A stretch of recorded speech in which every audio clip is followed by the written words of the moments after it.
Well then, where do we start today off? I mean, I don't even know what I'm waking up to this morning. Again, it's more Manchester United related news. I don't want to make this channel just about Man United, but we seem to be in...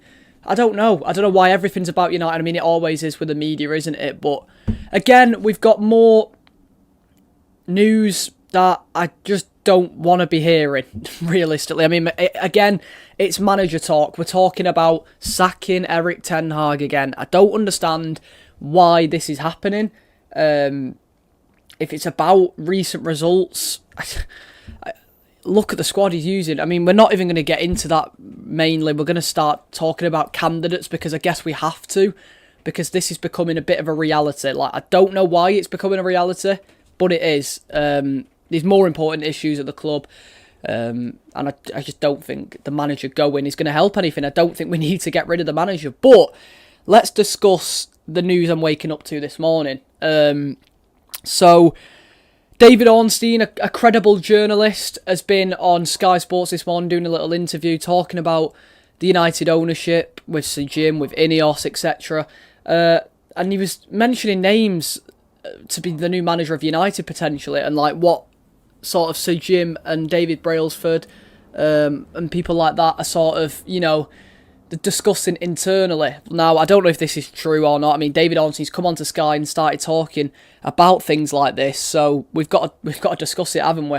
The one that I'm really annoyed with, basically they're talking about who could be the new manager of United. Is Ten Hag becoming a bit, under pressure, which I think he probably is, but I don't think he should be. So for David Ornstein, he's been saying that Sir Jim is tunnel vision, and basically doesn't really care what people say. Which, well, he didn't actually say that, but he's sort of implying that Sir Jim will do something and he'll take all the backlash from it. He doesn't really care. He just wants what he wants to do. But here's my issue: if Sir Jim is a proper Man United fan, like he said he is, which, hopefully he is, why would you be getting rid of Ten Hag for someone like Gareth Southgate? There we go, I've said it, Gareth Southgate. He's the man at the minute who's been linked with the United job, and I really don't know why. I'm not going to lie to you, I don't know why, because first of all, he's the England manager, he's got the Euros coming up, so, I mean, I don't even know why he's the England manager. He's a manager at England, and I don't even want him at England, so let alone Man United, my football club, definitely nowhere. I don't want him anywhere near Manchester United. Graham Potter's another name, Thomas Frank, Thiago Motta. We're linked with loads of these young or experienced managers that Sir Jim maybe has some, allegiances to, maybe. I mean, Dan Ashworth, who we're looking to get as a technical director, I believe, he's worked previously with Southgate, so there's another reason why he could be coming into the club. It's just all a bit, I don't understand it really. I'm not going to lie to you. But it's actually, it's starting to scare me a little bit, because this could be happening. Like, actually deep it, as a United fan, or United fans watching this, Gareth Southgate could become the Man United manager.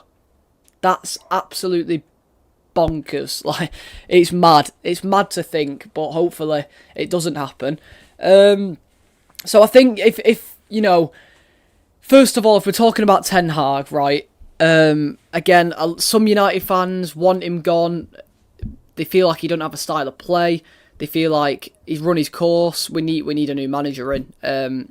Basically, they want to get rid of an old toy that they're done playing with. They want a brand new shiny toy to play with. And yeah, that's probably why they want to get rid of Ten Hag. Because for me, I was watching the Ole Gunnar Solskjaer interview the other day on the Overlap, Gary Neville's Overlap, and he was basically saying how he knew he was going to get sacked because certain players were like down in tools. So it was at half-time in the Watford game, I believe we were losing 2-0 at half-time in that game, and he was basically saying, come on, who wants to go out there and fight and try and get us back in this game?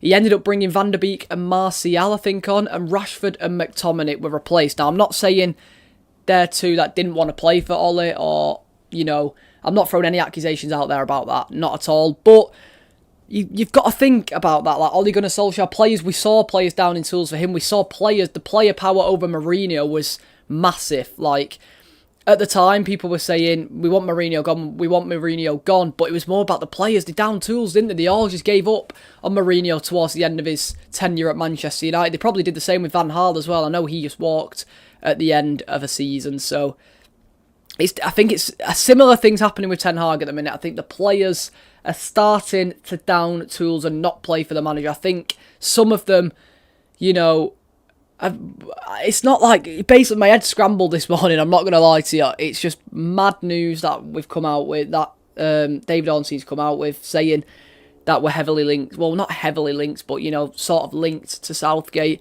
And I'm looking at all the players, all the board members we have and stuff, they've all got history with Southgate and, you know, Graham Potter as well. I mean, it wasn't that long ago where Sir Jim was trying to get Graham Potter as the Nice manager out in France. Again, a good relationship with Potter. Dan Ashworth worked with Potter as well at Brighton, didn't he? So I sort of think, you know, I'm starting to think Ten Hag could walk at this point. I'm not even joking yet. Like, could Ten Hag just walk? I don't see why not. I mean, if they're thinking about replacing Eric Ten Hag with Gareth Southgate, Graham Potter, Thomas Frank, I'm thinking, what? Why? Why is that a thing? Why is that happening? It's absolutely mad news to wake up to. Can good Ten Hag walk? I mean, I don't see why not. Does he have a good relationship with Ineos? For me, it looks like they don't. It looks like they're saying in interviews and press conferences that they want to work together. That's what they're here to do, but it just doesn't look like it from the outside looking in, does it? It doesn't look like that's the way forward for them. So it will be interesting to see what happens there. Also on the Eric Ten Hag front, the manager front, sorry. If we get rid of Ten Hag, right? So right now we're sort of fighting for European places. The last few years, last year, Eric Ten Hag's first year, we got Champions League football, and it was a slow process. When you get a new manager in, it's a slow process. You've got to get rid of some players, bring your own style of play in, bring your own players in, and sort of just keep rebuilding. If we get rid of Ten Hag now, we're back to the same process again. We're just doing the same thing over and over again. How are we going to improve if we're just getting rid of a manager every few years? It's not going to happen. If we're getting rid of Ten Hag and we're bringing in a Southgate or a Potter, they're going to need 2 or 3 years to even make a stamp on the United squad. So it just won't work.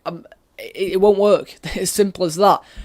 Also, I think Ten Hag, you know, he came in as the Man United manager. He wanted control of the signings.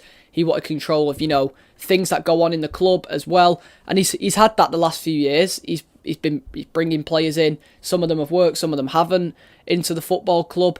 And I feel like Potter, Southgate, Thomas Frank, all these style of managers, they're used to just being a coach and letting the people above them do the work, bring in the players, and then they'll work with them. Potter, we've seen that at Brighton. I mean, De Zerbi as well at Brighton now. They're not really in control of what players they bring in. It's sort of the higher-ups at the club. They bring the players in, and they're just known as a coach, really. They just do the on-field coaching. And I think Ten Hag wants to be the manager. He wants to have his say in the transfers, and I don't think that's the case with the likes of Southgate, with the likes of Potter, Thomas Frank. So that's another issue for me. I mean, I want the manager to have his own ideas. I don't want the people above, like Omar Barada. So actually, let's speak about Barada. He's coming in from Manchester City. He's been there for like 7 or 8 years. Brought in some amazing players. City have become one of the best teams in the world the last few years. Why would he come in and then instantly be working with Gareth Southgate, Graham Potter? It doesn't make sense to me. There's no way he'd leave Man City, come into a club like United, and then work with Graham Potter or Gareth Southgate. It doesn't make sense to me. He'll probably want to work with someone like Ten Hag, who have their own ideas as well. So there's just my thoughts on the whole thing. I mean, Graham Potter is a massive no-go. Gareth Southgate is a massive, massive no-go. I mean, I don't even want Southgate, like I said before, as manager of England. I'd rather Potter be manager of England than Southgate. So that just tells you everything about who I want as Man United manager. So, yeah, bit of a bizarre news, but I wanted to talk about it today. I wanted to get it off my chest because I'm reading loads. I'm reading all sorts.